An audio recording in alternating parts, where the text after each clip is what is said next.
it was a hard lesson. Like it was a very hard lesson. And then when I started my PhD in cognitive computing, I started to realize like how big the opportunities around AI, machine learning, and deep learning at all.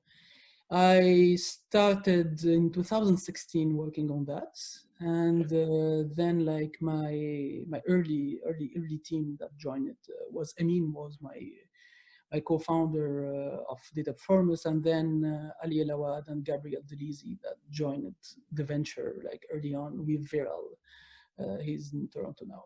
So basically, that was the first early team that worked in AI and machine learning. And AI in 2016, 2017, it was very scientific thing, right? Like a very research and development thing, and it was not. It was called welcomed in big companies, especially. Okay. It was very wild for them. So yeah. Yeah, it was. It must have been, I guess. But and you on your side, you're known a bit to have bootstrapped your company also. So Yep. Can you talk to us a bit about that process? Were you looking for outside investments, VC investments? Were you not? Were you getting bad feedback from them? How did everything work on that side? So basically, when we started the business, the first thing that we was looking for is clients, not VC. Okay. Simply because we had like 3 stages in the business. The first stage I call the reputation stage. Simply, Okay. you need to build sort of reputation, brand that people can trust, so you can get contracts, so people listen to you.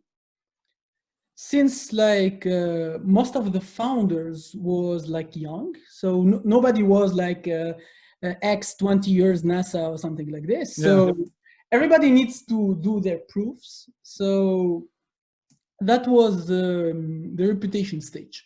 Okay.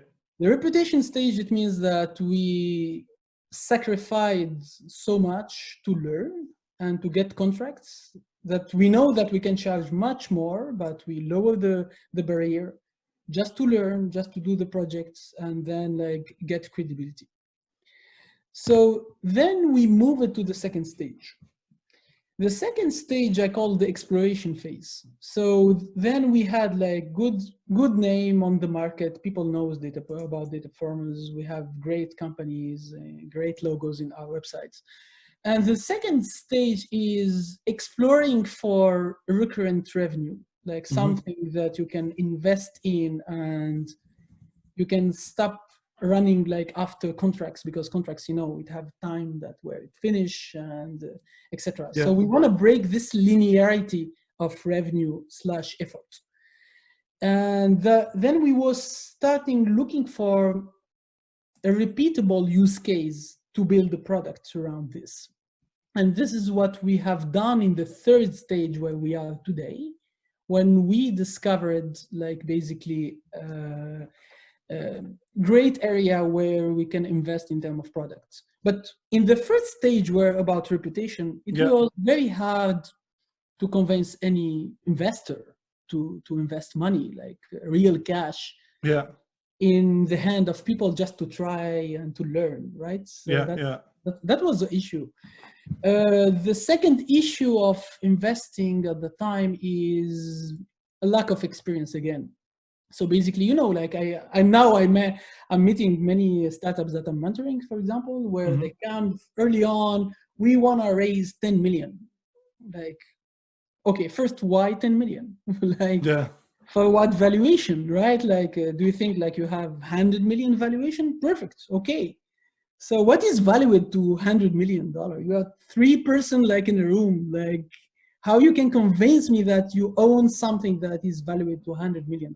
You know, this logic of investment, I didn't have like this logic, right? So we work at only client side. We start to have great revenue. We signed big contracts at the time. So we hired the team. We moved from very, very, very small office that we shared, by the way, with 3 other companies.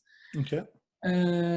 So and we starting like moving, hiring people, moving to bigger offices until like basically to have the offices that we had now. But meanwhile, we become a little bit big to early stage investments. Mm-hmm. So like the very early stage seeds of like 100K and 150K was not, absolutely not interesting for us. Yeah, the pre-seed. So exactly. So we end up like in the middle, right? So we had the choice: is should we just continue to bootstrap, or like to raise funds from sort of bridge investment or Series A or something like this. So we figure like we know that it takes so much time and dedication like to raise funds, right? To start around and all. So we focused on clients and revenue. And there is no perfect basically equation here. So you all decided, you know what, we're not going to try to go talk to VCs, pitch to VCs. We already have a product. It's working. We have some sales. We have some clients. Let's just keep going at it like that. Yeah, absolutely. You didn't think that, oh, well, maybe if I'm getting some outside investment, then I can grow that product significantly faster, or my team significantly faster to accomplish these milestones. I mean, I guess you evaluated both the pros and cons of both. Looking back now, would you have made the same decision again, or maybe you would have contacted a bit to see what kind of deals you were able to get? Honestly, if the answers will be the same that I got at the time, definitely I will continue to do what we are doing. Like I remember 2018, I'm trying to explain like to VCs and different investors that the main strength of artificial intelligence is the capability of replicating like a technology from a vertical A to a vertical B. So if you have a system that process images to detect like, I don't know, like a wrong setup inside the line of manufacturing, the same software like and the same like logic, you can use it for something else. Rather than detecting the setup, you can detecting, I don't know, fish inside the sea or inside an aquarium. So that's the strength of this technology. So killing this capability is very wrong. Like before at the time, people, are you a manufacturing guy, or are you a security guy, or are you like, I don't know, a retail guy? But we wasn't. We was a technology people, right? So we had the technology and we ran at multiple successful use cases. And we want to keep this flexibility to move from a sector to another when we identify and master a use case, basically. Okay, perfect. So then you decided, you know what, we're not going to take that road, that path of VC. And I guess by bootstrapping, also, you still have to use all the resources that are available around you.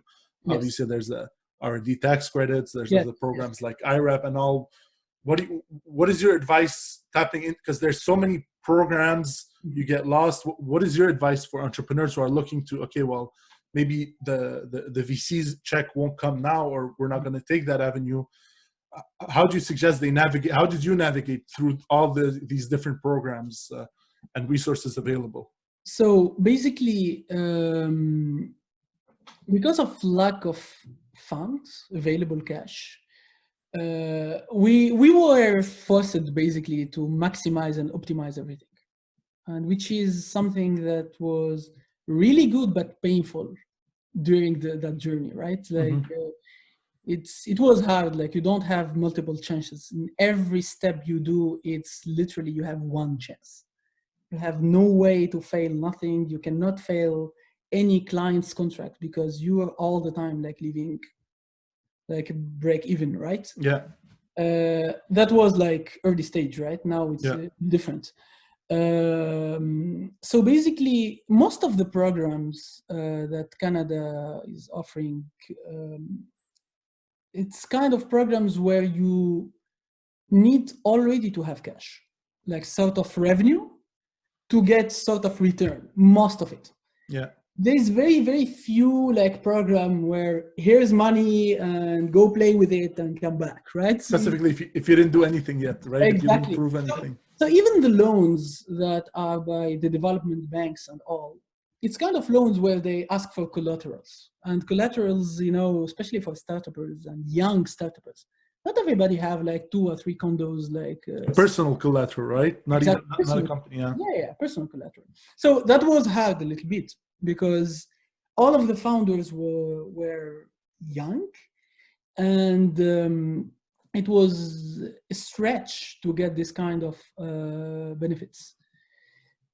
Again and again and again is the revenue and the sales. That's the only collateral that you can share with the bank or share with the lending companies and all.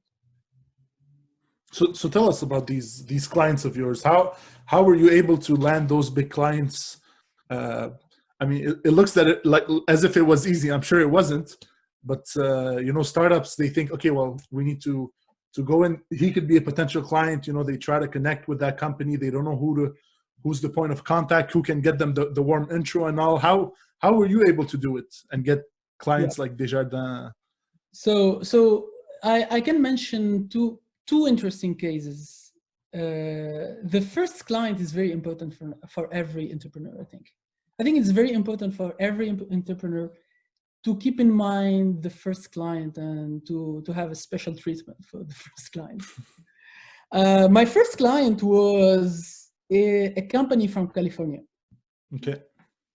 At that time, we were selling anything and everything. So basically, we are trying to offer some AI and all to different kind of companies. So we contacted the company that's selling electronic equipments for greenhouses.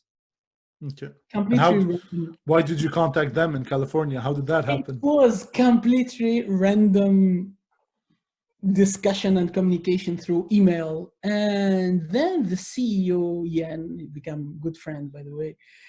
He just answered back and said, you know what, I'm coming to Montreal Friday and I want to meet you guys and meet your office and facilities. And at the time, what facilities you were talking about, right? So he came in February. It was extremely cold. And basically we signed the contract. It's very small amount and it was very important. So at the time we learned, the first lesson we learned is the seriousness of having a contract and having a client and having something to deliver, and you cannot fail. You can get sued by someone, right? So we was like young kids, like we're not used to this kind of obligations. Mm-hmm. The second contract was really interesting. It was with Desjardins. And how did that more bigger? How did that happen?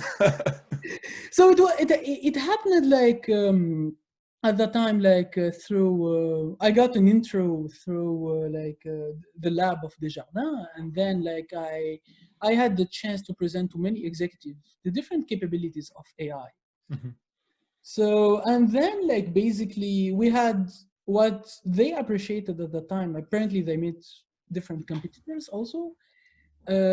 We had a very pragmatic vision and story about machine learning and deep learning. We wasn't selling, the robotic AI that will control everything once you're drinking your espresso at home. It wasn't that. So basically we were selling a system that collects data, that do that, and the benefit can do X, Y, Z.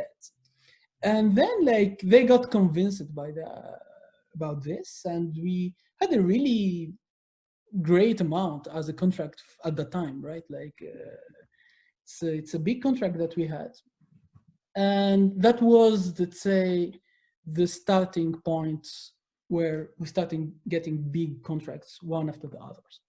So simply like the first big clients is like the main chance that you can get to convince someone else. Like you need just to convince the first big client, and then like everything else will just come automatically. And everything went well with Desjardins then, I guess, the project and all. There were no problems. You didn't overpromise. No. We didn't overpromise. Basically, what we learned in Desjardins at the time, it was my first corporation relation, right? Mm-hmm. So I learned like basically, let's say the complexity of structure of corporation and who say yes and who say no and how it will affect the project and all, which is very important lesson, let's say, through Desjardins. And it's something that exists everywhere by nature in every large organization. That's And how long did that sales cycle go through? Because we know that large companies, you have sometimes to meet a lot of people. You get the yes, you go meet his boss who gets a yes, and then you climb up the ladder. Did it take a lot of time? Is it true what we're talking? Yes, yeah. Oh, it depends. It depends. Most of the large organization, it takes long time, but it depends. Like my first contract with Autodesk was in terms of days, literally like 3 or 4 days we signed the contract. It was crazy as a sales cycle, but generally it's very long. The first contract, the big contract that we got with Desjardins, it took us 8 months. Okay. From the day we presented to the day that we signed the contract. Okay. So I remember like, because at the time, like we didn't have too much cash flow coming. And you only had one client, right? And I had one client, it was a stretch. Like I remember like the 7th and this 8th month, it was a stretch. You know, I just had a call even with the people that managing the contract. And I said, listen guys, it's a grocery story. Like here, I need to do my groceries. It's not even like to buy a Lamborghini. Put food on the table. Come on, guys. Very different. Get that signed. Exactly. So, you know, that's the part also of with startups that people don't know. Unfortunately, there is a lot of noise about the entrepreneurs like lifestyle and CEO life and all of that is, sorry for the word, bullshit. Like that's not true. Like even I know CEOs of like companies more than thousands of people and still working like 14, 16 hours a day sometimes. And I don't think it's a question of money, you know, like it's a very demanding job, by the way. Yeah. That's what they say, right? That entrepreneurs, they can choose whenever they want, what time of day they want to work, right? Just pick the 18 hours you want to work in a day, and you can start Exactly. whenever you want and end whenever you want. Exactly. Yeah. Just like it was something, honestly, because I wasn't ready, to be frank. I wasn't ready at all. Like just learned how to be ready in everyday life. So I think nothing makes you ready to this experience except if you are doing it. You just need to do it. Like it's not a kind of experience that someone can tells you about it. You just need to experience it, and then you learn like if you're able to do it or not, basically. So then after that, I guess then your first contract, you got your second contract after that. You started, you needed maybe to hire more and more people. Okay. How did that go? How's the, we keep hearing, and me personally also, I promote that Montreal is an AI hub. How much of that is true? Are we really an AI hub for talent and all? Do you have all that, you post a job in AI and then back in the time you would have people running over who want to work? How did that go? How did that experience? I think it depends of the timing, right? The gold time of AI in Montreal was like 2017, 2018, where everybody became crazy about AI, and sometimes we see like salaries that are unbelievable.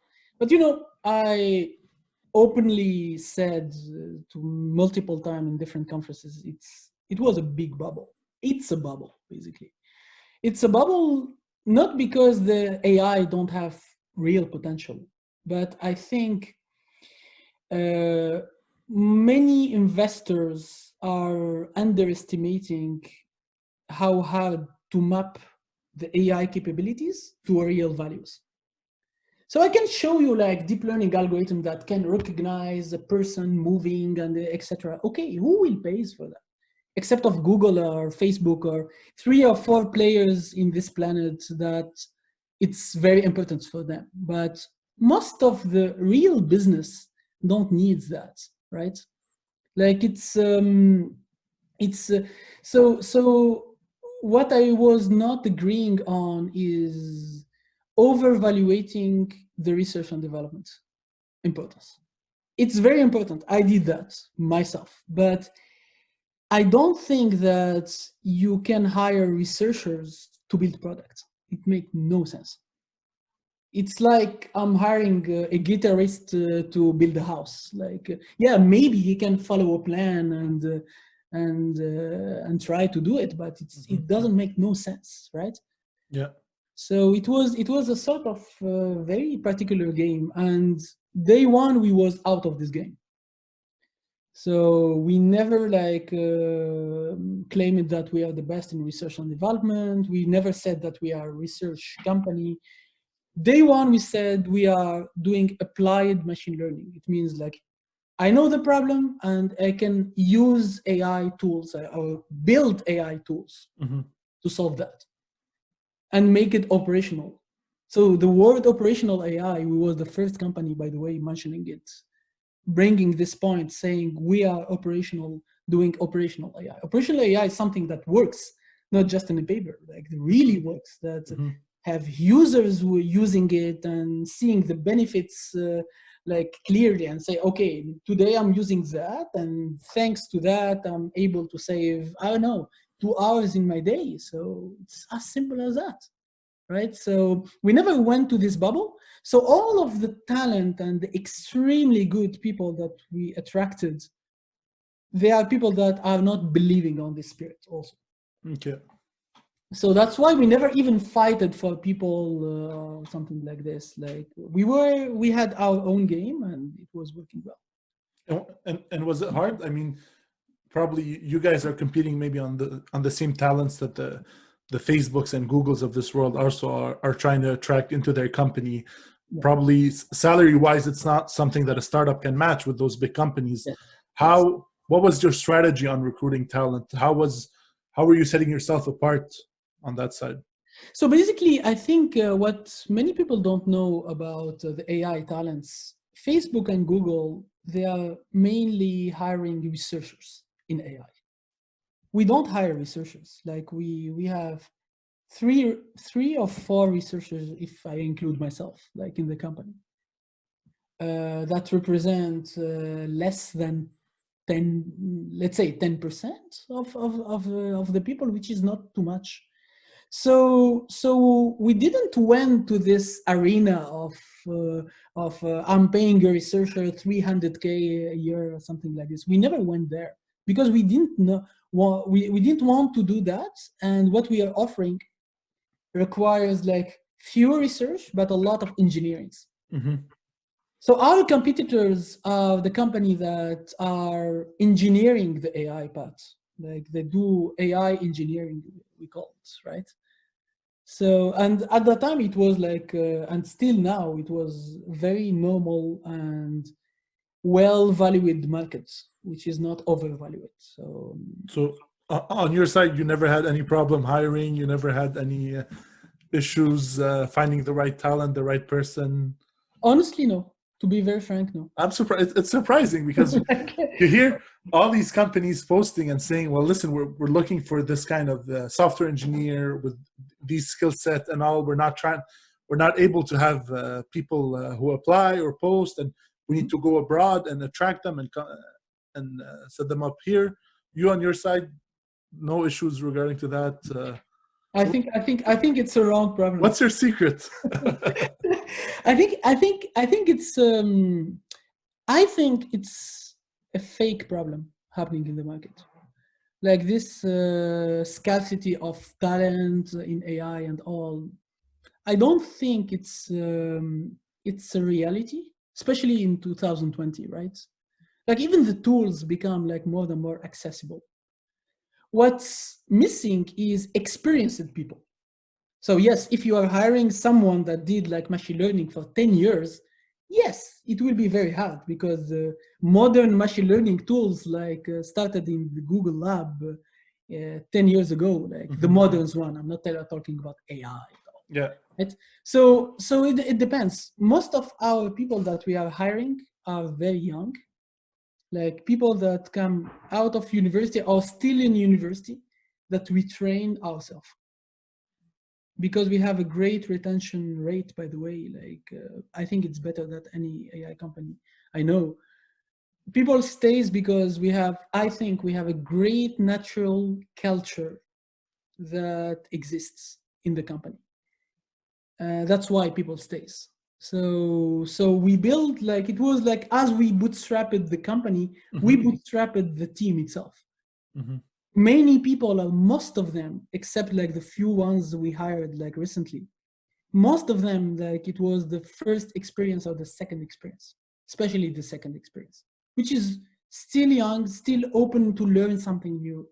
And this is what we are looking for. Problems with hiring top talents is the attitude. Like everybody, like here in Dataperformers, people are willing to learn something, and they don't have the ego of saying, no, I know it already and I'm an expert and nobody can tell me no. So we don't have the spirit. So all the team and everything that get constituted was very pure and without pretension and all. That's why people enjoy staying in the company, by the way. So I'm very glad of that, by the way. And I guess you also maybe have a ping pong table or a foosball table for baby foot or something, or no? Yes, we have. Yes, especially in the new office we have. You know what? I can openly share this with you. I think there is a lot of fake advantages in the tech world. I don't think you can measure how you are important toward the company or how the company is valuing you by free meals or like or free t-shirts like this. I don't think so, right? I think, for example, context like COVID-19 showed really how companies value its team. So if you do a lot of effort to keep all the team and to not create any trouble for their lives and to have them like continuing their lives smoothly without no trouble, continuing paying all their salaries, all the benefits, you are here, they can call you at midnight if there is a problem. That's the real spirit. And this, you cannot learn it in any book. It's not something that an HR specialist will bring it to you. It's something natural, right? It's like humor. It's like few skills that people have. You cannot learn it. You have it or you don't have. So the founding team, I said, do not telling to myself, but the founding team was in that spirit.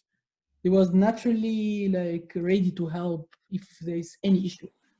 And this spirit, I really value the spirit. And this is the thing that I like more in the team. When someone is missing, when someone having an exam in the office, everybody knows. Everybody is like, is questioning, do you think it was good? And, people are really caring about others, not like just doing, I don't know, like outside activities and all. No. It's a true relation, I think. On a day-to-day basis. Yep. So you talked briefly about the subject, and given the circumstances, I have to talk about it right now with COVID-19. How did you have to adapt in anything? How's it going with the clients, with the new clients, getting new clients? How's the dynamic now? What are you guys doing? Okay, so we moved virtually.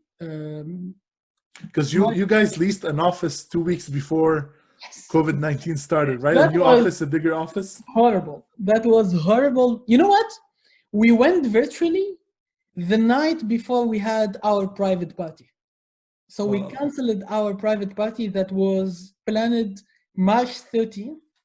So March 13th, we went virtually and we canceled the party for that. And it was very early. At the time, there is no Dr. Arruda, all of the things, we don't know it in our daily life, right? Seems so far away, right? Exactly.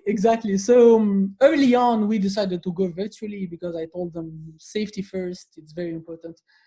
But it was a bit sad. You know, we had a new office. It was very beautiful office on the top of Saint Laurent, so you can see the whole Montreal in Saint Laurent Street, where there's a lot of activity, especially in the summer. So you know, I felt like sort of people was sad because of that. We maintained like the activity in terms of professional activity. It was no changes. It was perfect, no problem with that. The spirit was a little bit different indeed. Like, you know, it's not natural. People use it like to meet in the morning, to get coffees together. You know, all these small habits that are nice, they are missing it. And I'm missing it too. So in terms of markets, okay, so we was planning to launch a new product. We postponed the launch, but we didn't postpone like the sales. The sales is going well, but we were planning to do a big event and all. But unfortunately, like that's like we canceled that until more visibility, basically. Okay, perfect. So I have one or two last questions before turning to the Q&A. So the participants that are online, I invite you guys to write up your questions in the Q&A section that you can click on the bottom of the screen right now, and we'll be able to go through it after. So let's say if you had a few advices to give to someone who's looking to start their company, to bootstrap their company, they see you, hey Mehdi, I'm thinking about following a similar path. You know, right now VCs are not interested, or they're saying I need to get more traction or a product market fit, etc. What are your advice? What are your advices for these startups, for these entrepreneurs? I think the first advice is about VCs and investors, to understand why a VC tells you no. It's very important to know that. You know, I think there's a lot of noise about how to convince a VC. You need to have 10 slides. All of that is noise and detail. The most important thing, you can pitch to a VC with an Excel sheet. The most important things for VC, it's revenue and projected revenue. That makes sense, because you cannot say, I will make $1 billion. Yeah, but how? Prove it, and I will give you 2 billion, right? So I think this is the straightforward thinking about investment is very important. I think I saw too much noise about artifice, I will call it, like you need to wear like this, you need to act like this. It's all wrong. If you want to go with a VC, bring a model that could interest VC, like brings your numbers, brings your hypothesis that makes sense, brings some proofs, right? It's a very important thing, right? Yeah. But not all the companies need VCs. VC is a one way to raise money, but there's so many ways, right? Like, you know, the example of Airbnb, they sold like, I don't know, cookies or something like this. Cereals, boxes of cereals. You know, like there's so many ways to raise fund if you need fund. So I think the most important thing that everybody values is revenue and sales. If you have revenue, you have the interest of everybody, banks, investors, angel investor, VCs, CVC, etc. Everybody will be interested. As simple as that. So you can maybe spend 4 years trying to give a value about hypothetical things, or you can spend 6 months to have real sales and bring it to people. Don't even waste your time in PowerPoint. Just print it in a paper, and people will get interest to that. And this is what I learned. And if something I regretted is I didn't know that before, right? So if I have an advice to early stage, let's say, entrepreneurs, is to learn that, to know that. Don't waste time on that. Any other advice that you would have for someone who's launching their startup? Maybe another one, and then we'll start with the Q&A. Sure. The second most important lesson I learned is the value of the team and the founders. I think the relation with founders is very particular, right? Like it's not a colleague. Mm-hmm. You are literally facing a turning point in your life together. Like you are meeting the person, you are discussing with this person more than you do like with your family, right? It's very important to be aligned in the same value. It seems to be like obvious, Mm-hmm. but it's not. If the person is your friend, it doesn't mean like it's a good business partner. He could be a friend or she could be a friend, but maybe you don't have the same value toward risk, toward like how to stretch the reality. Maybe some people want to stretch reality, other people want to like be very straight. Mm-hmm. So this is very important to identify early on. I think people takes more time before deciding to co-found the company together. Okay, perfect. Thank you. So we'll go through the Q&As now. So we have Jean-François who's asking when are you completing your PhD? So I think it was I don't know if it's Jean-François or it's my mom using the name of Jean-François who want to push me to finish the PhD. Okay, so I started back to think about the PhD because I stopped that. I started back thinking about the PhD, and I think I will move another time, for the second time, to work a little bit more in space fields. Yeah, I'm just passionate about this. So probably Jean-François, it will be like in the end of this year. I promise you. perfect. And then he had a more serious question here. He was saying, we see more and more small consulting firm popping up. What does the competing landscape look like? Okay, so I think there is three kind of competitors, let's say. There is the consulting company, the pure consulting company, EY, KPMG, etc., the big four that are getting to AI, which is good also. Most of them, they're really good on the strategic planning and the digital transformation of companies and all. So they can go top-down approach. They can go from the strategy line of the companies to go up to like the different needs of the different business units, and then to go to the AI. Mm-hmm. Maybe they are less focused on the AI part. There is small companies like us, but that offers like AI. Most of them, they are all data scientists of other company, and then they co-create AI, so which is another competition. The third one is basically super funded like companies, where like it's companies that have big vision, where they have a huge amount of funding, and they are basically targeting big contracts and to match with the claims and the projection they did for their investors, right? Mm-hmm. In our case, we were acting in that like scope, but since we are moving to the productization, it will be different a little bit. So the landscape is becoming different, but it's still, I think there is still room for more competition, 100%. Like, I don't think the market is full. And do you think now those companies, they understand more and more what kind, because you were saying, right, that you need to build products, right? AI, you get that model, you get that algorithm, but you need to be able to build products. Do you think companies now in 2020 are better equipped at doing that versus in 2017 or 2018 when you were saying the big AI bubble started here in Montreal, the hype? I think the timing is good because so what changed? The tools like become much more modern, like it become easier like to get in the market. The second thing is I think many startups, big startups in AI that claim that they will do 200 million of revenue and all, and then they got like $5 or $4 million. Mm-hmm. Then they learned like how to navigate inside corporation.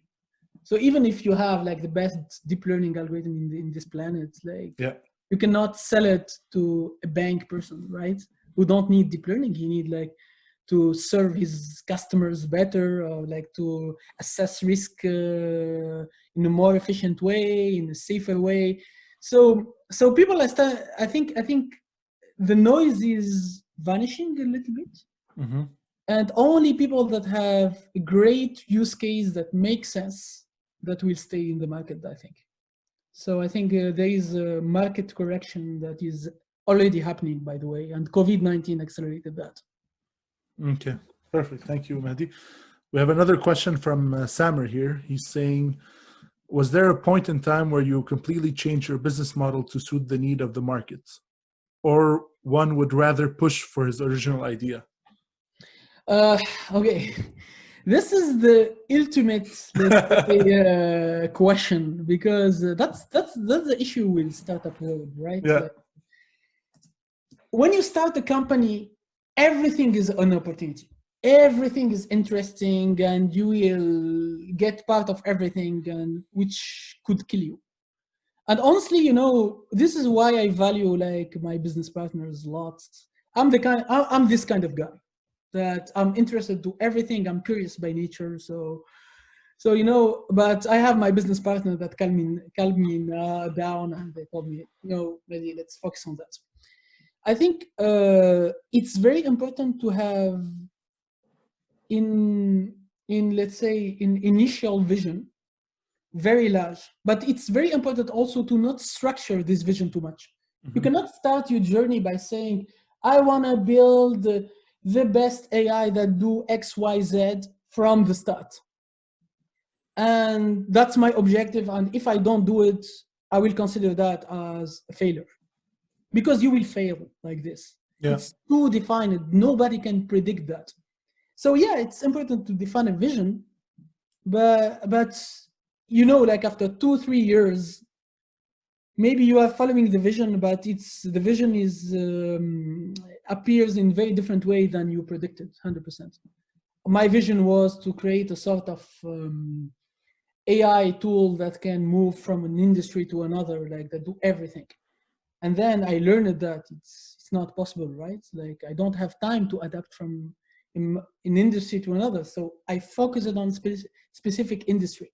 Mm-hmm. So this is pretty much like the balance between. And how do you decide how many industries you're going to focus on? Is it one at first? Is it two? Or are you trying at 3 at the same time? So basically, the advantage of the 3 steps that I mentioned, like reputation, exploration, productization.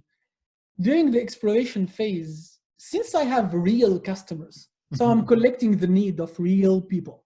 So I'm not just tripping about like about people want this or that. I know what the customers need. And then I said, everything that I can do, that I can drive values and brings revenue in a constant way, that's my market. If there is two different verticals, no problem, if I have the resources for that. So this is pretty much what we did, basically. Perfect. We have here Ilyas, who's saying, great point indeed. Important to have your yin and yang partners to complement you in that regards. Absolutely. And we have a final question now from Andrea Watson. Yes. Andreas Watson, who's saying, if you had the chance to start all over Dataperformers, what would be the way to prospect your first client/contract? Yeah, wow. Clearly, I think I will work on a use case. So I will not sell technology, I think.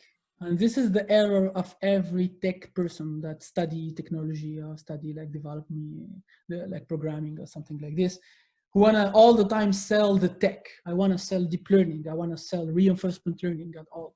Nobody will listen really to that. Sell a use case. I'm selling you a tool that allows you to do this activity 3 times faster, 4 times more secure, 6 times more efficient.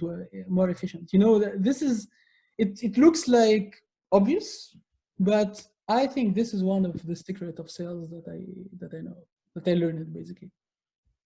Perfect. And I didn't notice, but we had another question. That was that's the last one we're going to take Wait, we have a question from Ashil who's saying, if you are UC centric, what would affect that innovation? UC refers for what exactly? UC, what does it refer to? Use Use case. case. Okay. So if you're use case centric, how would that affect innovation? Yeah, that's a very deep and interesting question. In 2 minutes. Yes, in 2 minutes, very fast. So basically, innovation, it means like doing something that makes sense in a better way for the person who will consume it, right? It doesn't mean, I think many people think of innovation bringing something completely new, which is wrong. This is major innovation and something that happened in human mankind like for like 3 or 4 times maybe. But most of the innovation is having the same use case and finding a way how to make it either like faster, cheaper, more efficient, more secure. As simple as that. Using a technology Y, Z, etc. Mm-hmm. So this is pretty much, if you simplify everything like the Feynman like approach of physics, like if you simplify everything, I think you will have a great product or great services simply by simplifying it. Because the client, in the end of the day, needs something very simple. Like, and that's usually where the challenge lies, right? To simplify what you're doing, right? To think about it in a simple way. There was another question, and that's the last one, I promise, Mehdi. So what do you think of AI's influence on the health sector, especially contribution for COVID and post-COVID world? Yeah, wow, this is a good question too. I think the COVID-19 bring the right context that the AI people was waiting for. The AI people before in the healthcare was stuck because of compliance and regulation regarding data privacy. So yeah, the data exists, but nobody have access to it. I'm not convinced about multiple argument about the privacy. I know the privacy is important, but in the same time, if we are collecting data to not use it at all, so why we are doing that? I think the COVID-19 bring it like this incentive to rationalize a little bit the question of privacy, giving more access to data and to give like the AI scientists to bring this human, let's say fruit or something that we build like to this sector. Like, and we saw like now basically in genomics, for example, all the revolution that AI is bringing by automating automating the different drugs discovery, for example. We worked recently, we contributed in minor way with Mila and Dialogue recently on a project regarding like a sort of chatbot to help people like to know that their symptoms at all, which could, let's say, be a relief for the nurseries and doctors that are stuck in the phone, basically, to give you the answer, right? Yeah. So it's tremendous. Like the data, this is the advantage. The data exists, the techniques exist, and we will see now like how we can reduce the cost and give more access to people like through by automating like many repetitive tasks in the healthcare world, basically. Perfect. So thank you, Mehdi. Thanks for being with us tonight and spending an hour with us answering our questions and the participants' questions. Thank you so much. What's coming up for Dataperformers, if you had to finish off? Sure. So we are announcing like a new product we called Macula AI, Macula AI en français. Okay. I think it will be a mini revolution, let's say, in manufacturing world, and it's something that is already deployed in Japan in one of the biggest automotive company in the planet. So I'm very proud of the teamwork, and now we are like sharing this technology like to everybody else. And we have another secret product also that we are announcing in the end of the year related to space films, basically.